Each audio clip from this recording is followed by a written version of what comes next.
Welcome everyone to the live stream on this beautiful Saturday morning. Hope Yeah, you're what doing are we well. Linda, how are you? good. What are we doing inside? I know. I was outside. Was doing my grocery shopping this morning, and it's like, oh my gosh, is it ever nice out? Can't We got to believe it. absorb that sun energy while it's here, right? Absolutely, absolutely. I got to tell you, my daughter was up yesterday, and we rented those little electric scooter things. I tell you, they are a lot of fun.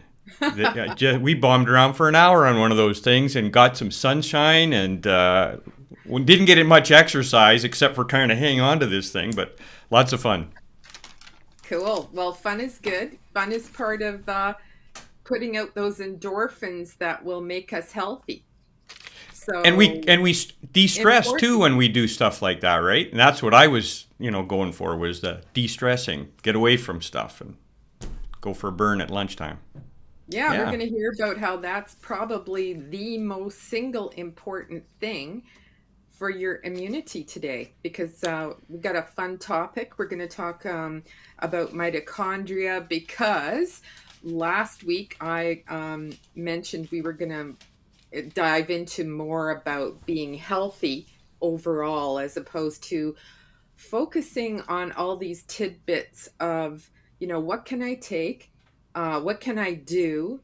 What can I omit? As in supplements, foods, drugs, different things that we all want to think have the magic solution to our immune system yes, and and you our mentioned about overall. not, and you mentioned not about boosting your immune system too, right? Yeah, so let's clarify that a little bit more Okay. because, I got a few emails in wanting me to talk in more detail about what does detox for the immune system looks like, for Mm-hmm. instance, and other specific things, which because of the times, we can't go into great detail on a platform like this. So I suggest Right. people come in and we discuss their particular personal situation and then we can go from there. But the boosting of the immune system is the thing that puts me over the edge because it lends people to thinking there is one magic solution and Right. is it going to be vitamin C? Is it exercise? Is it de-stress? And it never is. It's a combination of all of the above and avoiding as much as possible the things that we know aren't good for us. Um, and stress being one of them, and we can't get away from that. How do we best mitigate the effects of stress, and both in the short term, immediate term? There's little tips that you can do to help reset the sympathetic nervous system to be more parasympathetic nervous, to be more in the parasympathetic mode, because that's when all good things happen for our bodies and ourselves when we're in that more calm and relaxed state. And we'll go into that more. But Okay. yeah, sorry.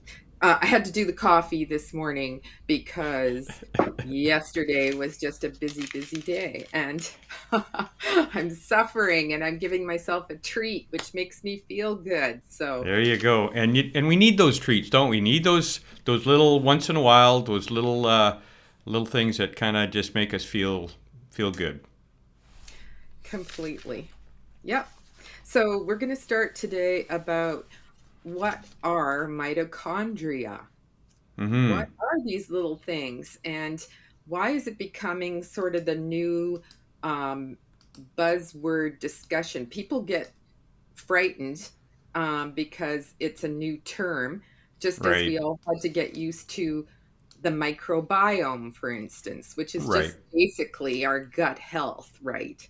Right. And this is here. I'm just going to drop this on here. This is Ah, the image that you sent. I'll put it over me so you can talk. But this is the image that you sent. And do you want to describe this a little bit? This is very what you were cool. sent in your email. So I thought I'd just pull that up, and then you can maybe talk about that a little bit. Gary, you're surprising me all the time with your technical skills, and I get to benefit from them. Thank you. So, yes, this is the animal cell as opposed to a plant cell, and the um, the scientists and the biologists and those have labeled these little um, parts of the human cell into many different um, let's just say roles. So, what I was gathering from a lot of these interesting little names, like the vacuoles and what's another good one that I liked? Centrioles. These are passageways for the comings and goings within the cell. So as they biosynthesize things for us to use and benefit, they kind of have to come and go in the cell. So this is the mitochondria one right here, right? This is what this is. Yeah, and more than one, if you notice. There's a Yeah, I few of see them. that.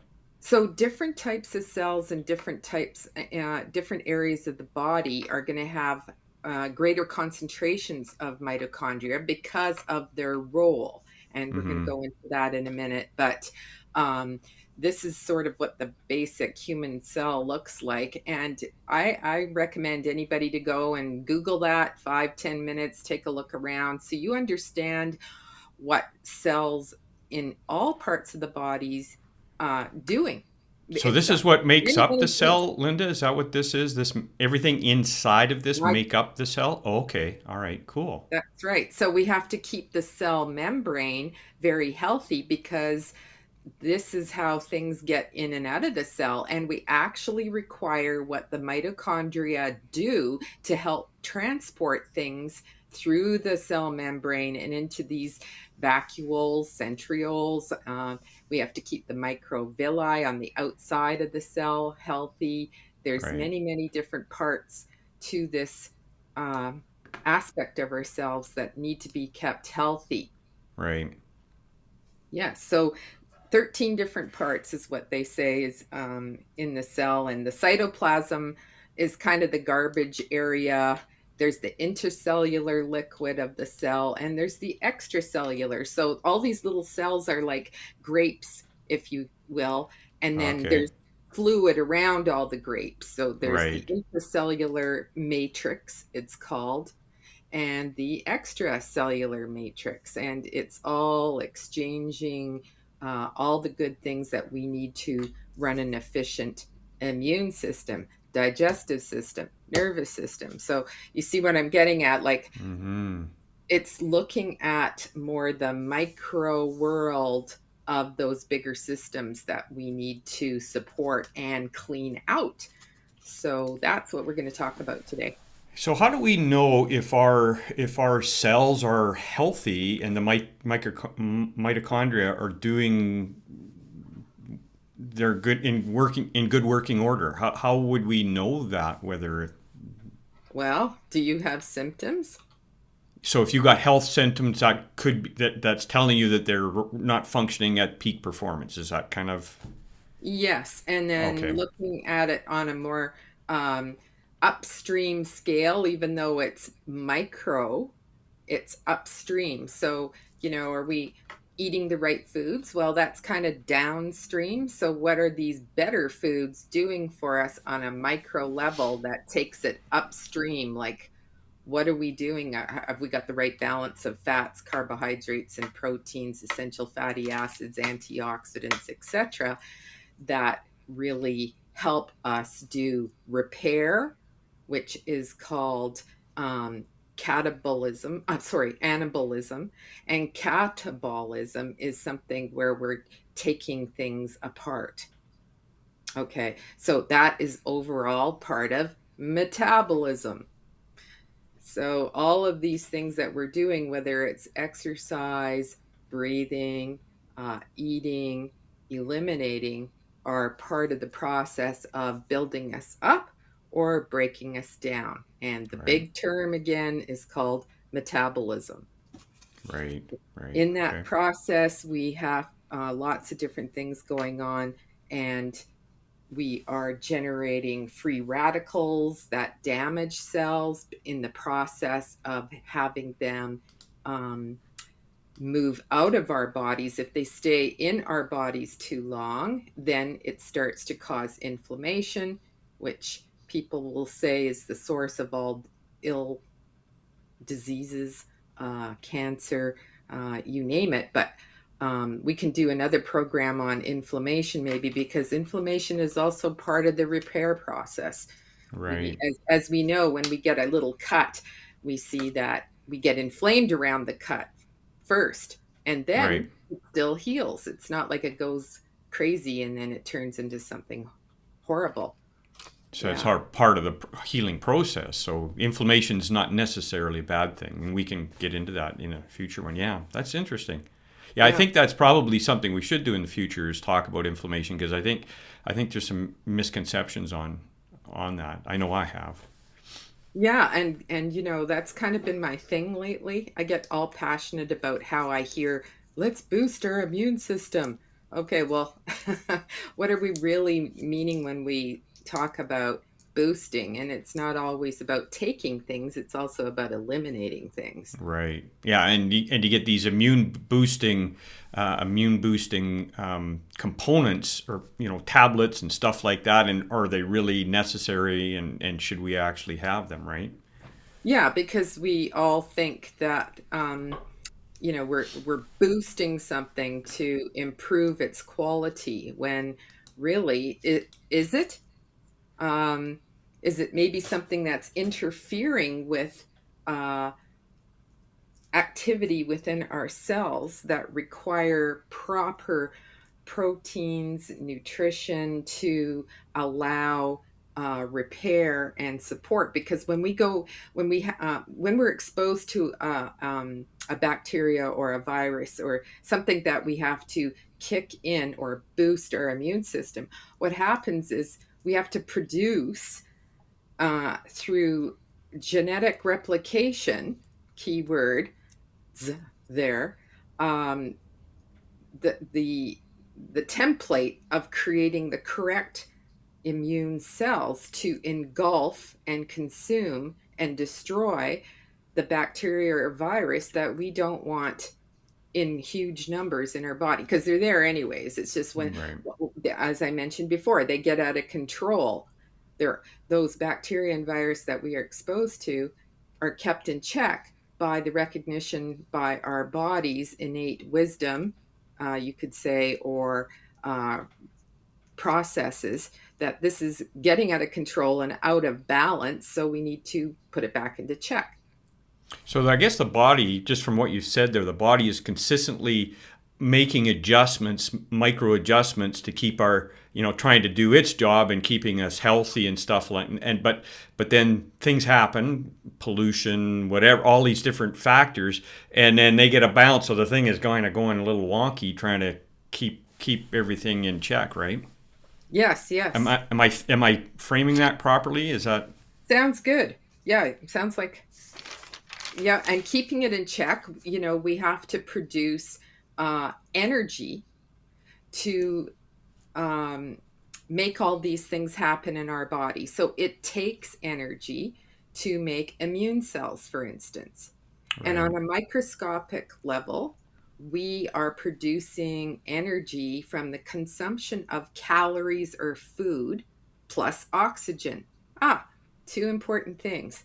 And I'm going to Mm-hmm. throw water in there too, because if we're in a dried up environment, which I'm feeling a little dehydrated today myself, I think I'll make it a water day for the rest of the day. Maybe that's why I'm tired too. So when where was I? Okay, so we need calories and oxygen to create energy. Mm-hmm. And these little mitochondria, those little funny organs that were organelles that you saw in within the human cell, are so important, and they create the ATP through a little bit of a complex cycle of adenosine triphosphate, which it has three bonds of phosphate. I'm going to make this really simple because I need it simple too.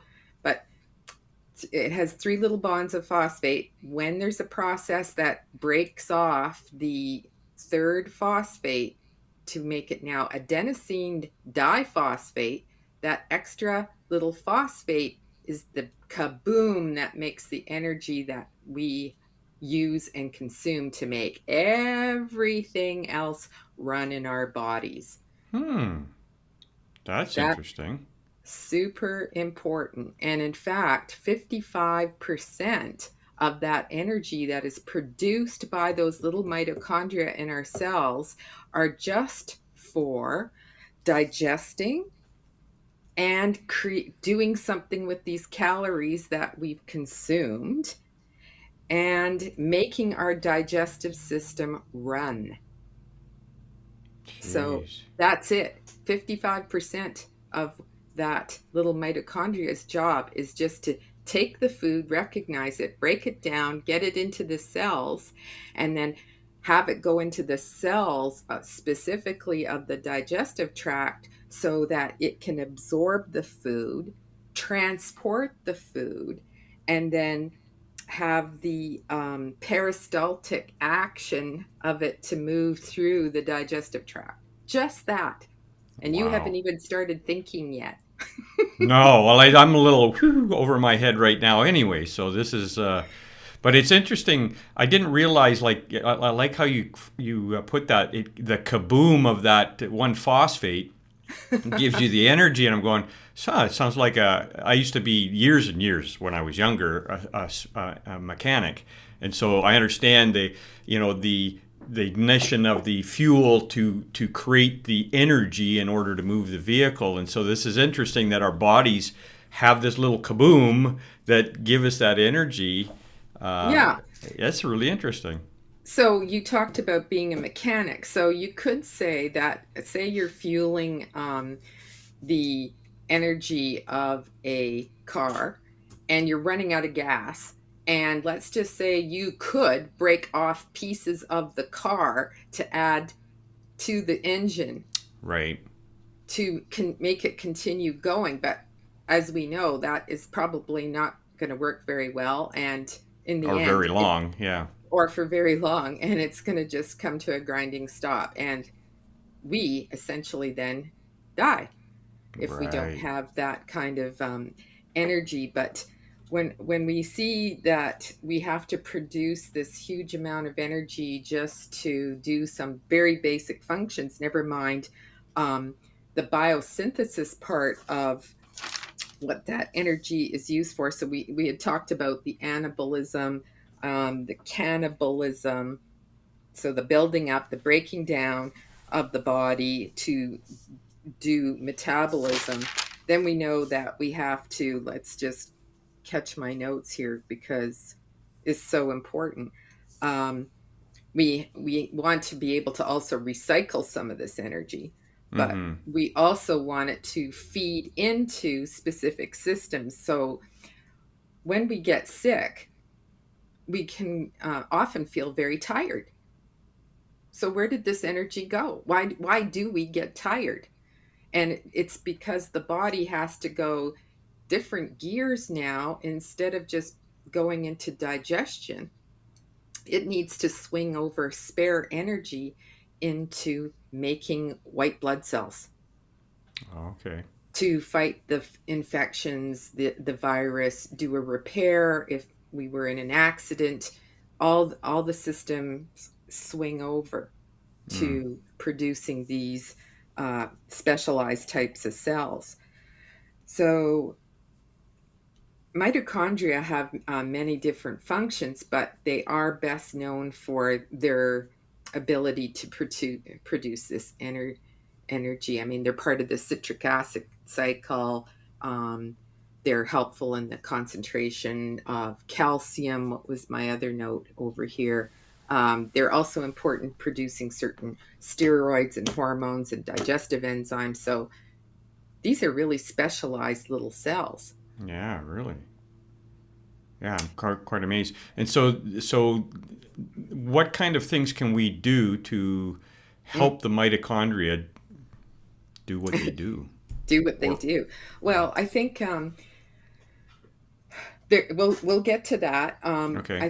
I think understanding that mitochondria health also is not just influential in the immune system, but it's also our nervous system, which means our brain, which then can be transferred into memory and cognition, and therefore what we tend to call those symptomologies as aging.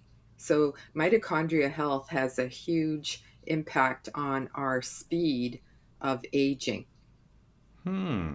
So can you do stuff to help the mitochondria so that the aging doesn't come upon us in a quick a quick and severe blow?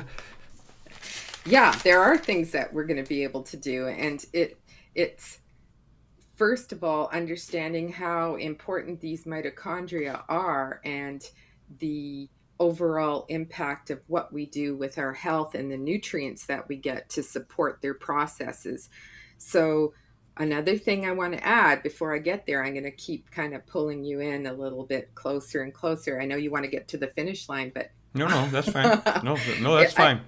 it's really it's really important to understand that the mitochondria also have a DNA of their own.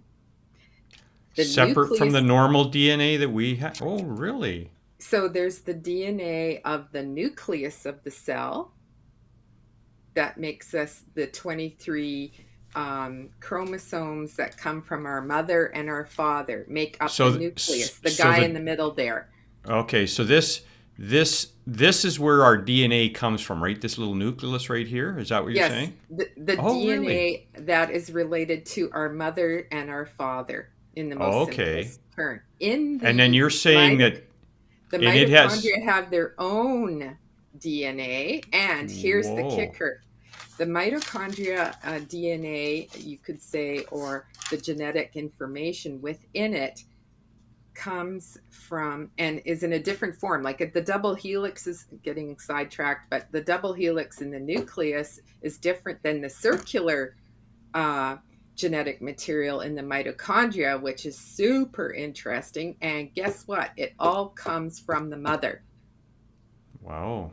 So this doesn't look like a double helix. It's more of a circular thing Type you're saying. DNA. Oh, Hmm. okay.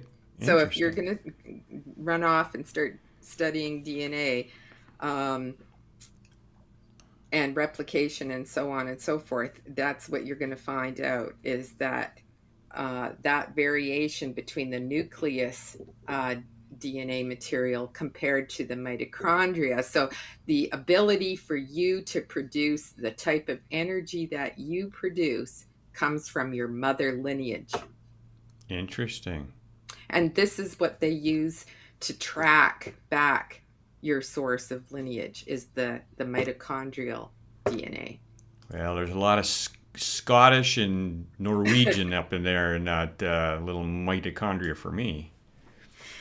So now we're getting down to understanding how important the mitochondria are, and and it's mitochondrion is the Hmm. single, and mitochondria is the plural of that. And our brain, hearts, and livers have the highest concentration of mitochondria. Hmm. So the heart is pumping blood all the time, so it needs a lot of energy to Gee. maintain that. Yeah. The brain, of course, is using a lot of energy, and it's always under process. Yeah. The brain never sleeps. Kind of like the heart. It's always working. Yes, and it just changes function though, whereas the Yeah. heart continually does the same repetitive action. Sure. Um, the liver is always removing, cycling, biosynthesizing. It's doing and detoxifying. So this is Hmm. where the mitochondria are important in the liver cells because of all the various activity that our liver has to do. Right. So as you can see, we're in um, this half hour. We're talking about how important these micro organelles in our bodies have a more upstream function. So Hmm. you're not going to have an immune system if you don't have proper functioning mitochondria. Yeah. And whether it's them because they have to kick in producing white blood cells and other macrophages, killer cells, et cetera, to fight that scenario, or are you forcing it to deal with things that are due to a cardiovascular event, recovering from stroke, injury? Are you repairing lung tissue? Are Hmm. you balancing blood sugar and having to source new or better or alternative methods to keep that in check? So, diabetes and skin conditions and anything else is also a reflection of how much your mitochondria are supported in the process of the bigger picture of pathways producing health, if that makes sense. Absolutely. Absolutely. So, what can we do? I mean, specifically, you want to help the mitochondria do what it needs to do. It needs to have output of ATP, adenosine triphosphate, has to break down to ADP so that you have that big kaboom. The mitochondria have to help in the process of that energy to remove toxins, and they call it reactive oxygen species, which means it's exactly that. Oxidative stress, it's called, meaning like the process of doing metabolism also creates garbage, and that has to come out of the body. Right. Also, if you're adding garbage to the body, that has to be processed and recognized again by all the different systems. Is this good for me? Is this bad for me? Do I get rid of it? What do I do with this? Where do I Yeah. store it? Yeah. Um, all of those different things, and produce the energy to actually do these actions. So these guys are busy, busy, busy. Wow. CoQ10 helps in the membrane folds of the mitochondria to produce um, CoQ10? CoQ10, and ubiquinol is the active form of CoQ10. Some people can convert ubiquinone, which is the unactive or inactive form, to the active form, which is ubiquinol. But you can do a test with that, and uh, you can be muscle tested, you can be bioenergetically tested, or you can just do a trial of it. Acetyl L-carnitine is also important for these mitochondria because not just the mitochondria membrane cell, but the cell membrane requires essential fatty acids, and acetyl L-carnitine is one of those supplements or nutrients that helps transport essential fatty acids across the membrane. So you mentioned one thing about muscle testing. You can muscle test to find out if your mitochondria is functioning properly? I wouldn't say that, but Okay. I would certainly say that we can use it as a tool to see how different um, systems are Are functioning. operating, and Yeah, yeah. then extrapolate from there. I mean, Sure. I've yet to come across anybody that could muscle test and say, "Hey, your mitochondria are a little." Yeah, yeah. But hey, I could be proven wrong. I'm always open to examining the possibility. So But you can tell whether these organs are functioning at at proper performance or not, and that can give you an indication that the mitochondria isn't functioning as well as it should be. Is that right. yeah? So, and here's the kicker: if you want your mitochondria to work well, guess what? They don't work well when you're under sympathetic stress, fight or Now, flight. can you talk about sympathetic and parasympathetic stress so people understand what those two are? Because I think there may be some people that don't understand the difference. Yeah, okay. So uh, that's two different arms of the sympathetic nervous system. It's like a light switch. The lights aren't on at the same time as the lights are off. So you're using one system or the Or the other. other, right? And the sympathetic system is, and I really don't want to go there, but they talk about the tiger in the bushes, the grizzly bear in the mountains chasing you. It's not about that. We don't have that as an issue in the city, do we? So it's all the other things that create us to be on guard, the Yeah. fight, flight, freeze mode, Yeah. that different things, even if where the heck are my car keys again, you know, Exactly. Yeah. It doesn't um, have to be the bear in the bush, like you said, but it is a fight and flight. It's a response of increased adrenaline. Is that correct? And you're just hyper versus I'm calm and cool and relaxed on the yeah, opposite side. totally. And we'll go into maybe that's another good program. Like, what does that Yeah. look like? How do you recognize people? Like, are they really yelling a lot when they talk to you? It probably means that they're in a sympathetic state. Yeah. For instance, and our blood and circulation tends to go to our arms and legs and away from our digestive tract when we're in sympathetic. So when people say don't eat when you're angry, that's why, because Mm, you're not going to digest that food properly. right. So, but what happens when we're nice and calm and relaxed, our body then does not have to be prepared to deal with stuff out there, stuff that we are creating, choosing, imagining, whatever. The body then goes, guess what? I guess I can move into repair mode. I can make all these other actions that I require to happen in a place where I'm not in survival mode. Right. And that's called parasympathetic, correct? Parasympathetic, Okay. yeah. I always think about para as in parachute, and you're Yeah. kind of nicely floating down and going to land safely. Yeah. Somehow that makes me correlate what the Sure. parasympathetic is about. Sure. Sorry to take you And off the mitochondria, but I thought that was just interesting because, I knew I struggled with the difference between it when I first heard that and was kind of wanted to make sure that was clarified. yeah, no, no, good question. And it sounds like a broken record, but at the end of the day, if you're not taking time out to run around on scooters, which again can be a form of um, fight or flight. See, that we could get into like good stress, bad stress, but guess Mm-hmm. what? The body just sees it as stress. Like you got to Right. keep balanced. Yeah.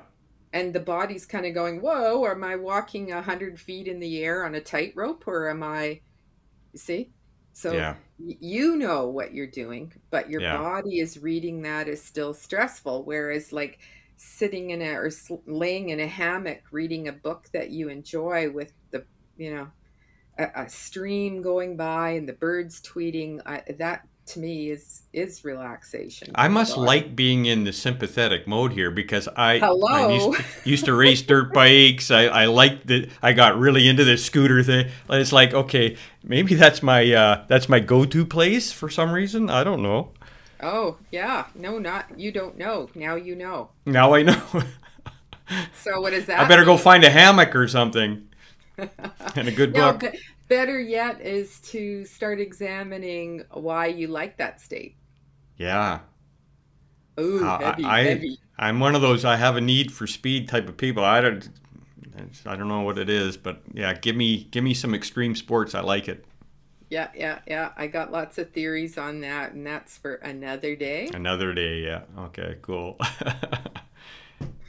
So I think we should wrap it up. That's kind of Yep. been, we're trying to shorten. I think I want to move to some shorter videos at some point because I understand people don't have a lot of time to listen unless they're, Yeah. cooking in the background or who knows what. But Well, awesome. this has been great and very informative. With the mitochondria and how that all works. That was very interesting. I appreciate that. Kind of gives us, I think, as listeners, we start forming a better, more complete picture of what's going on, and it helps us to know how complicated our systems are, and what we need to do to help it. Right. Yeah, there is the complexity. So you zoom in and zoom out, Mm-hmm. and just put the basic practical building blocks there, and you're going to live a longer, healthier, happier life. How do we do that? Through simplicity, Yeah. as opposed to making it complicated, even though these are complex things Yeah. on a microscopic scale. Sure. Sure. Yeah. So Awesome. Well, great, thanks. I'm th- glad we got through this boosting the immune system stuff, because it's yes, been yes. kind of a topic that's been putting me over the edge. And if it's putting anybody else over the edge and they want to know about how they can work on their own immune system, their own specific health concerns, here I am. Yeah, there you go. Reach out to Linda. Thank you so much. If you have any questions or comments, throw them in the comments section below. And we do look at them. And so if you've got any questions, put them in. I know some people are a little shy to comment or put some posts in there, but please do that. And if you haven't, like and subscribe. And then we'll see you next week. All the best to everyone. Thanks, Linda. All right. Take Bye care. for Have a great day. Yeah. Bye for now. Bye bye.